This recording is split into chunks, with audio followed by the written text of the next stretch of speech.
Good morning, everyone. It is a true blessing to be here once more in this beautiful Sunday morning, so we can join together about like the reflections that our dear Andreia is about to bring us, the good fight. But before we initiate our meeting, giving the word to our dear Andreia, I would like to read a passage from the book Our Daily Bread, psychographed by Francisco Cândido Xavier, dictated by the Spirit Emmanuel, and this is the book. The message that we open here is in Christian service. Right in the beginning, there's a letter, a portion of the letter that Paul sent to the Corinthians saying exactly that. For we must all appear before the judgment seat of Christ, so that each one may receive according to what he has done while in the body, whether good or evil. Paul, 2 Corinthians 5:10. And the explanation from Emmanuel about this portion of the letter to the Corinthians. There's no lack of those who see Spiritism as a mere field of phenomenological experimentation with no moral significance for individuals. Many students of the consoling doctrine thus limit themselves to laboratory investigations or philosophical discussions.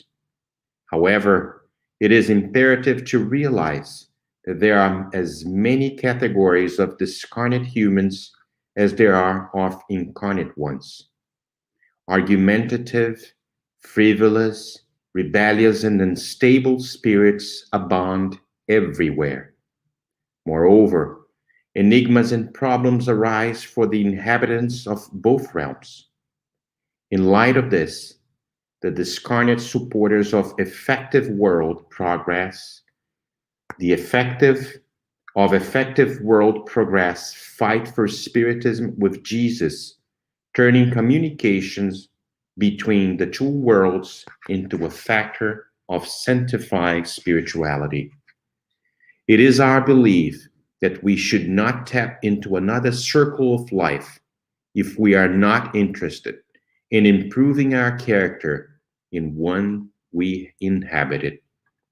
There is no value in studying resources that will not edify us.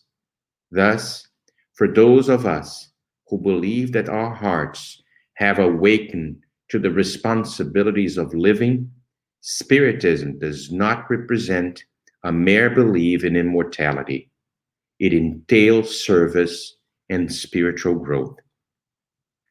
There is no point in believing in the soul's survival after death if one has not prepared oneself for life in the spirit world.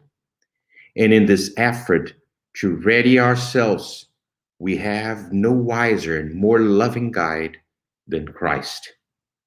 Only in the light of his sublime lessons, it is possible to readjust our pathway, renew our minds, and purify our hearts. Not everything that is remarkable is divine. Not everything that is grand is respectable. Not everything that is beautiful is holy. Not everything that is pleasant is useful. The problem is not only to become knowledgeable, but to reform ourselves for the expansion of the good. Therefore, let us cherish the gospel by living and feeling it, grasping the need for our inner illumination, because according to the timely and wise words of the apostle, we must all appear before the judgment seat of Christ, so that each one may receive according to what he has done while in the body, whether good or evil. This message was written by the Spirit Emmanuel in the city of Pedro Leopoldo, Brazil, on February 22nd, 1950. Let's join me, if I may, in a very simple prayer, asking the presence of the benevolent spirits, asking Christ to be among us in this beautiful Sunday morning, blessing our dear Andreia so she can be illuminated by the benevolent ones that certainly are here, promoting this encounter of loving souls all around the world, so we can have a peaceful and harmonious Sunday morning. Thank you so much for this opportunity, dear Jesus. And we ask you to bless us, each and every one of us. Thank you so much, and so be it. Now, we're going to have our dear Andreia with the topic, the good fight. Be very welcome, Andreia. The word is yours. Thank you, Marcelo. Good morning, everyone. Good morning to you who's just joining after this beautiful message that was read by Marcelo in this opening prayer. We are really, really touched by the spiritual support that we are feeling this Sunday morning.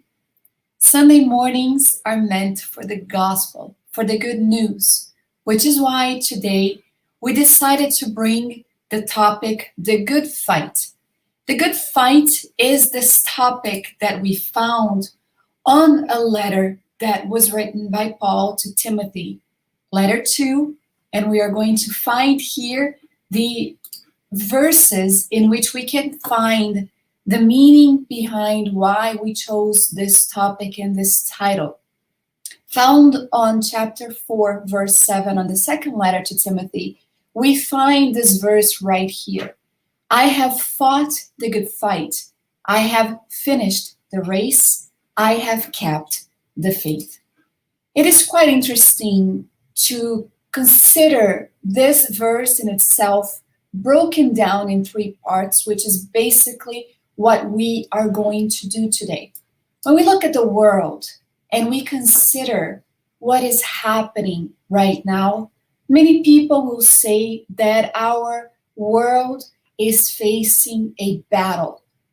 Not only spiritually speaking, but physically, we see things happening that call upon us individually and collectively to consider our role in the world today. It's fascinating to see this phrase by Paul right here, because it offers us a view on how Paul looks back over his life in a way that he saw it as approaching a departure from the world.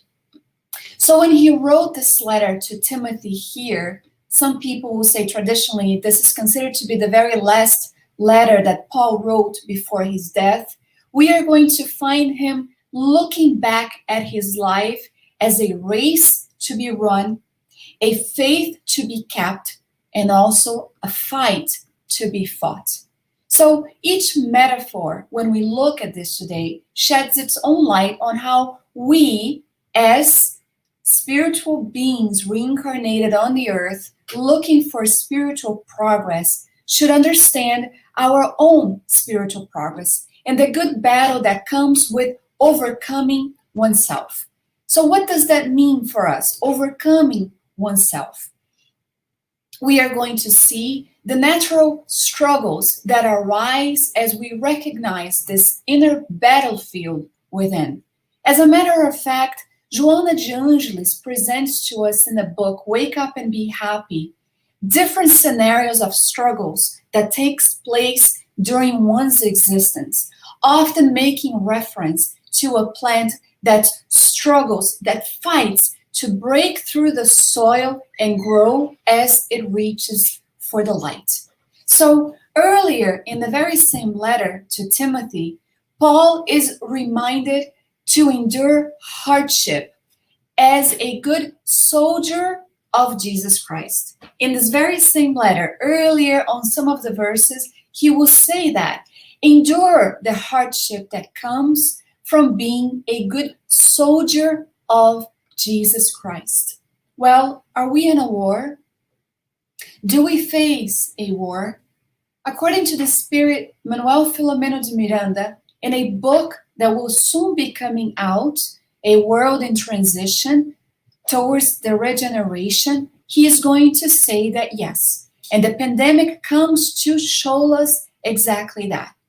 As a matter of fact, in several instances, and the teachings or lessons of Jesus Christ, we are going to be finding him making reference about certain things that would basically be considered of use during a fight or a battle. For example, when he said, I have not come to bring peace, but a sword. Somebody would read that and say, how is it that the Prince of Peace could say such a thing? I have not come to bring peace, but a sword. Or when he talks about being victorious in the world and stating, I have told you these things so that in me you may have peace. In this world, you will have struggles or troubles, but take heart. I have overcome the world. It is interesting to see all of this as an invitation to understand that being reincarnated calls upon for us to be those soldiers of Christ, as Paul called Timothy to be, as that example of what it entails to be a Christian in the world today. Well, Andreia, I'm a Spiritist. Well, Spiritism is Christianity. It is calling upon us to bring forth all of the teachings of the Master so that we can overcome all of the difficulties that arise. We look at the world today and we can consider to be the planet facing the most difficult crisis, spiritual crisis of the last centuries. And all of us are being invited to take notice of what is happening and take notice about what it is happening within. Indeed, when we look inside ourselves, when we are invited to look deep within ourselves, we are going to find that there is a battleground that we are being called upon to be victorious over.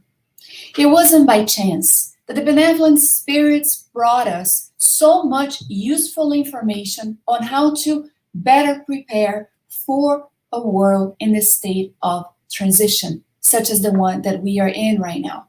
So, since Paul encourages Timothy to be a good soldier of Christ, one must wonder about his or her own role in the world today.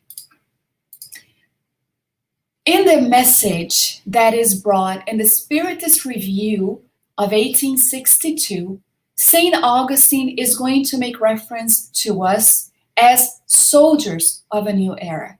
He will say, you are no longer children, but valiant and courageous people, soldiers of the new faith. I really encourage you guys to dive deep into the Spiritist magazine that is available for purchase on Amazon, either in Kindle or physical, and some are also available in PDF. If you need that, we can send it to you. Because the content is so profound that we can't help but take a step back, perhaps even close our eyes and look deep within our hearts to see if we can understand this. When St. Augustine tells us that we are no longer children, but valiant and courageous people, that we are soldiers of the new faith, of this new era, invited to fight bravely, we can understand that he's basically implying that we are able to fend for ourselves, to fight courageously for that which we believe in. that we have reached a level of maturity, spiritually speaking, where we are able to assimilate the message of truth and apply it in our own lives, using it as a good weapon, if you will, to be able to combat all of the vices that still holds us back from truly being able to ascend, to soar higher and higher in our own lives. It's as if we are being told that the individual good fight that is available for us to partake in is basically waiting for us. And since we look at the world in crisis and we can imagine it as a battleground, it is quite beautiful to consider us as being called the soldiers of a new era, where we utilize all of that which is available in Spiritism to promote peace within, peace outside. This is basically what the message is about. St. Augustine is going to continue in stating, "Go on, brave soldiers, have charity as your weapon, and your body covered with the armor of love." Another beautiful, beautiful invitation that he's telling us here, symbolically speaking, have charity as your weapon in your body covered in the armor of love. Quite often we don't stop to think about that. Let's consider charity as a weapon, as that which we can utilize. How do we love our enemies? Practicing charity, benevolence, indulgence, forgiveness, the three additional tools that we have as this weapon to combat the negative, the evil, the bad, the negative inclinations, not only within our souls, but also utilizing this armor of love when we are faced with ingratitude, with intolerance, with misunderstanding of all sorts. We are protected. It doesn't reach inside our souls and our hearts. And because we have this shield, because we are covered in this armor of love, we are able to look at our enemy, so to speak, or our neighbor with compassion, with understanding. It requires us to take a step forward and give a little bit more. Soldiers are prepared for battle in such a way that they know what is this that they are called upon to do. They know that they are to protect. They know that they are to help. They know that they are to rescue. And so Spiritism comes to us and says, "Go on, brave soldier. Have charity as your weapon and your body covered with the armor of love." But then he goes on and states, "Be alert. Have lies and mistakes behind you and reach out to whoever asks, 'Where is the light?' In a world where many feel as if they are walking in darkness, Spiritism provides men and women with a type of information that can only enlighten, that can only guide, that can only offer support. And showing that through our actions is actually what's going to be the motivational aspect of one's life, to be able to say, see, that's where the light is. We utilize the symbolic image of this lighthouse that turns constantly, talking to us about a light that is always available in a darkened night. And so Spiritism comes to us symbolically as exactly that. And what St. Augustine is telling us is that we should show others where the light is through actions, through examples, through the good fight that the Christian Spiritist is called upon to do. He goes on to say, tell them that those who are guided by the lights of Spiritism are not weak, that they are not dazzled by mirages and do not accept rules that are not dictated by a cold and sound reason. Tell them that their task is charity, that it is not weak to offer the other face, that it is not weak to forgive someone instead of fighting back and hurting someone as well. Tell them Tell them that the task of charity is to support their brothers in the name of what St. Augustine calls a universal charity.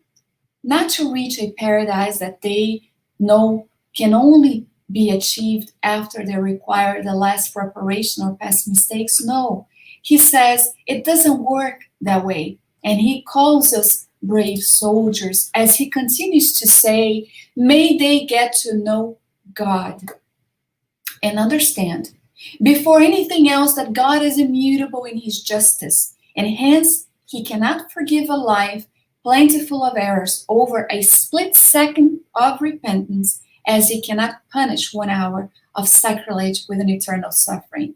The book Heaven and Hell offers us an explanation of what that means. When spirits in different condition in the spirit realm come to tell us about their own struggles, about their own battle, some of them victorious, in the state of happiness, of having been able to accomplish their duty, their obligations. Others, not so much, often choosing suicide as a way out in a moment of insanity, finding themselves suffering in the spirit world, but knowing that there is support from benevolent spirits.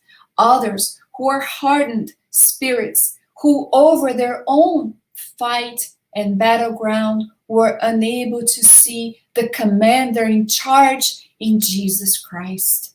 And we already see that. As soldiers of Christ, we recognize him as the way, as the truth, as our life. Here is what St. Augustine is telling us. Because of all of this, we start better understanding what Paul had to say about having fought the good fight. But St. Augustine says, go then, workers and soldiers, and that each and every one brings back the brick or the stone that will help in the construction of the edifice. Truly, I tell you that this time there will be no confusion when erecting the crowning tower to God. On the contrary, God will reach out to you on your way, shelter you from the storms. It's interesting that he brings us this message. It's as if he's basically telling us to consider the relationship, the paternal relationship, God with his creature. That it is offering us a vision that on the storms, on the crisis, on the battleground, on the fight, we are not going to be alone. And the brave soldiers that we are being called upon, we are going to be able to show others exactly that, helping them, guiding them towards this shelter that we are being presented by the Spirit, St. Augustine. So yes, Paul fought the good fight. But then we get back to the second part of this verse, which is, I have finished the race. What will he mean by that? Does it simply mean that we came to the end of our existence and that's it? What else is there? What is the finishing line? Joanna de Ângelis, in the book Wake Up and Be Happy, psychographed by Divaldo Pereira Franco, tells us that it is necessary to fight in peace and joyfully, knowing that the good spirits will be fighting alongside in the name of Jesus, the non-stop fighter who to this day neither rests nor gets disheartened, but remains by our side. When it is hard in the race and we are getting tired, we must remember that we have the good spirits fighting, running alongside of us, encouraging us to keep going. Even if we stumble during the race and we fall, they tell us, pick yourself up yet again. Fight, race with enthusiasm. Renew your energies rather than depleting them with negativity, with pessimism, so that our days on the face of the earth will be long and productive and blessed by the time our opportunity to serve and struggle is finished. So when we get to the finish line, we can look back at our existence and recognize the changes, the obstacles that we were able to overcome, the vices that we were able to combat in the name of the one who loves us so much and stands by our side as we continue progressing and evolving. But then he will say, I have kept the faith. So I have fought the good fight. I have finished the race. I have kept the faith. Beautiful, beautiful. Let's consider faith. Faith, as stated by Jesus, moves mountains. It is something that Joseph, the protector spirit, in the gospel, according to Spiritism, will tell us about this force that vibrates inside the heart and soul of men and women. Faith is what they will say is that channel for every mental possibility, because it changes the action of habitual forces. So in order to fight the good fight, to finish the race, it is important to keep the faith, to have that alive inside of us.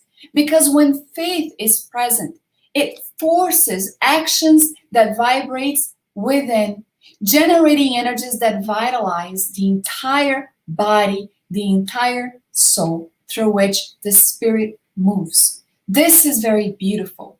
Faith can do all because it triggers, Joanna de Ângelis will say, it triggers one's unexplored inner mechanisms that allows us to bring forth untapped forces, completely changing the internal and the external landscape or battleground.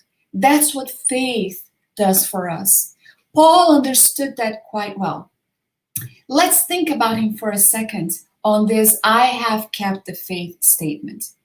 I really highly suggest reading the book Paul and Stephen to try and understand that faithful man, Paul of Tarsus, that courageous man who faced two different battlegrounds. One was not the good fight, but the other was. Courage is what led him forward as that brave soldier. When he calls Timothy to be the soldier of Jesus Christ, he's basically telling him that there is one component that is needed, and he presents Timothy the faith that is needed to be kept.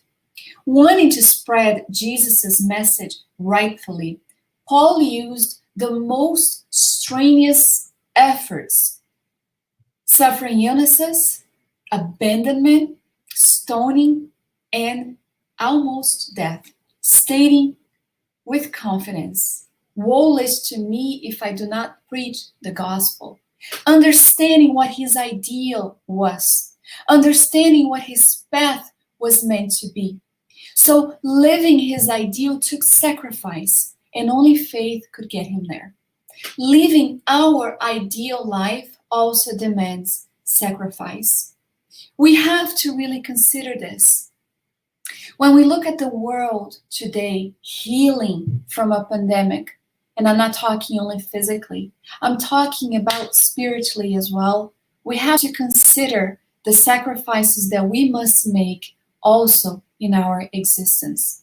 Every person that we have admired, that have really come to us and shown us as an example to be, were beings who were very aware of the sacrifices that they needed to make. Sometimes the sacrifices start in our own home, with being able to give a little bit more, to understand a little bit more, to forgive a little bit more. It is in recognizing that sometimes it will be difficult to love our neighbor, to have love for one's enemy. But what are we here for? If we are soldiers and we stay stagnant, we might be bombarded with the negative aspect of living one's life without ideals, without an objective for spiritual growth. So we will be bombarded, and eventually we will be left behind while other soldiers of Christ carry on. Only faith can get us there. Joseph will state in the gospel, according to Spiritism, that in order to be profitable, faith must be active. It must not grow numb. Faith, as a divine inspiration from God, is what is going to awaken within us the noble instincts that lead us towards the good. It is the foundation of regeneration. Regeneration within, regeneration without, in the external landscape of our world. Sincere faith is alluring, he will say. It is contagious. It is the type of pandemic we hope for, that others will be touched by it so much so, that it is going to communicate to those who did not have a drop of faith, and even to those who did not desire to have it, who were resistant to it for this or that reason. It finds persuasive words that goes to the soul. It is not empty. It is not only based on words alone, it is based on actions. So that if I lose a loved one, and I am able to find comfort and solace in the message of immortality from Spiritism, others will see that strength and wonder, where does she get it from? When I am able to look at the vicissitudes, the changes, the challenges, the difficulties, the obstacles of life as opportunities for growth, it is going to be that which is going to provide others the type of faith that they too can overcome that. This is what he's going to say. Preach through the examples of your faith in order to give it to others. Isn't it interesting that faith is the one tool, the one weapon, if you will, that keeps on giving and growing, that others are allowed to take from and utilize in their own good fight? He will say, preach through the examples of your deeds in order to enable others to see the merit of faith. He will say, preach through your unshakable hope in order to enable others to see the trust that it strengthens and encourages you to battle all of the difficulties of life. One must consider the teachings that we have found here from Paul in this letter to Timothy and think about our own lives. What are you battling? What are your difficulties?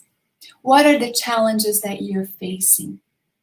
Do you believe that by the end of this existence, if we were to discarnate tonight or tomorrow, we could look back and say, I have fought the good fight? It is not in battling others, but that which is inside. Ego, vanity, the inability to find the tools to break free from the shackles that still holds us back. I have finished the race, meaning we were able to achieve that for which we were destined to in this existence. There is work to be done. Of course, we are going to have moments of joy, of happiness. Of course, we're going to have moments where we are going to rest. But life is going to call us back to say, hey, you haven't finished the race. You're still on the good battleground for the fight. And there is work to be done. So keep the faith and keep going. It is going to be hard, and that is true. Nobody's going to say that it is easy. But at the end, as the very cliche would state, it is worth it, and it is. The other day, we were talking to Divaldo Franco in a meeting that was held, and he stated that even at his age, he needs to be alert and vigilant as a soldier would, because one can actually fall in the very last moment of that race. Basically, what he's telling us, those that are still going, growing, getting older, is that we need to be vigilant at all times, as a soldier would, so that the enemies do not take us by surprise, so that we are mindful of what is still needs to be done and accomplished. Of course, we're only talking about ourselves. A soldier will help out other soldiers along the way, but the good fight is going to take place in the innermost part of the soul, in the innermost part of the battleground that we find ourselves in. This is why St. Augustine is going to finish the teachings to us in stating in the Gospel according to Spiritism, follow our counsels, but be aware of the objective we show you and the means we provide for you to reach it. Believe and hope without losing heart. Miracles are the deeds of faith. So here we are, and Spiritism comes to offer us counsel, to offer us the means to get to our objective, to our ideals. But he tells us, believe and hope without losing heart, without losing faith. This is what is going to get us towards the end of the existence, perhaps echoing the words of Paul. I have finished the race. I have fought the good fight. I have kept the faith. It is an invitation for each one of us, dear friends, to consider about these beautiful and profound teachings found in this beautiful letter to Timothy. It's as if Timothy wasn't the only one being guided to be the next one who would be preaching the gospel. Paul had this care for Timothy in becoming the next person who would take over the actions of preaching the gospel. We can be exactly that. St. Augustine told us we are the soldiers of the new era, the soldiers of the new faith.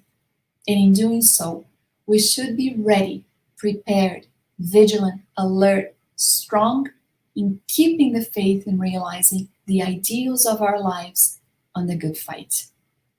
With this, I'm going to invite you to do our final prayer, feeling enveloped, embraced, feeling touched by the benevolent spirits who are with us, who are guiding us, who are basically showering us at this moment with their wholesome energies, telling us, be of good faith, have the strength to continue, for you're not alone.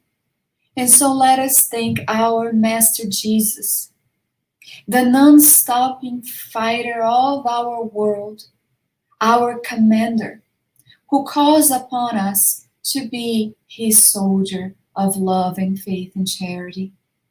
Let us be strengthened in the knowledge with a reasonable faith that tells us why we should feel this or that way.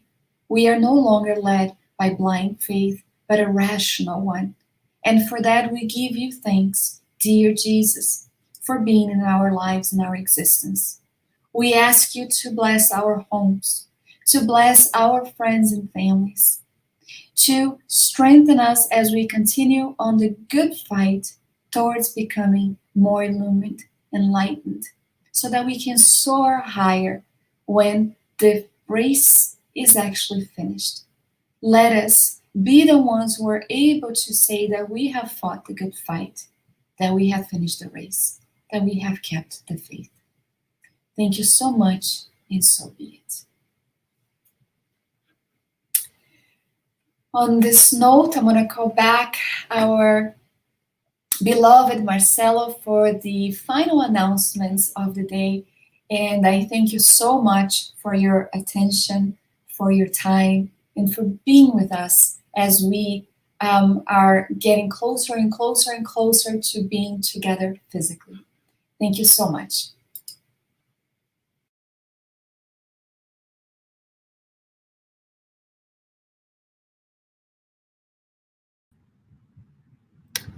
Thank you very much, Andreia, for this beautiful presentation. We were very touched by everything that you brought to us, and we are truly enjoyed the moment that we had together. I wanted to talk to you about the symposium that we are going to have through the United States Spiritist Federation channel, Mediums and Mediumship. It's in celebration of the 160th anniversary of the Mediums book, and it's taking place today. Today's the last day. It's going to start at 2 p.m. You can watch live. Simply go through the Facebook of United States Spiritist Federation, or you can follow the link spiritistsymposium.org. And I think we will have like many presenters, many speakers discussing about this topic. On this note, we would like to thank you so much, and thank you so much, and have a wonderful Sunday. Thank you. God bless you all.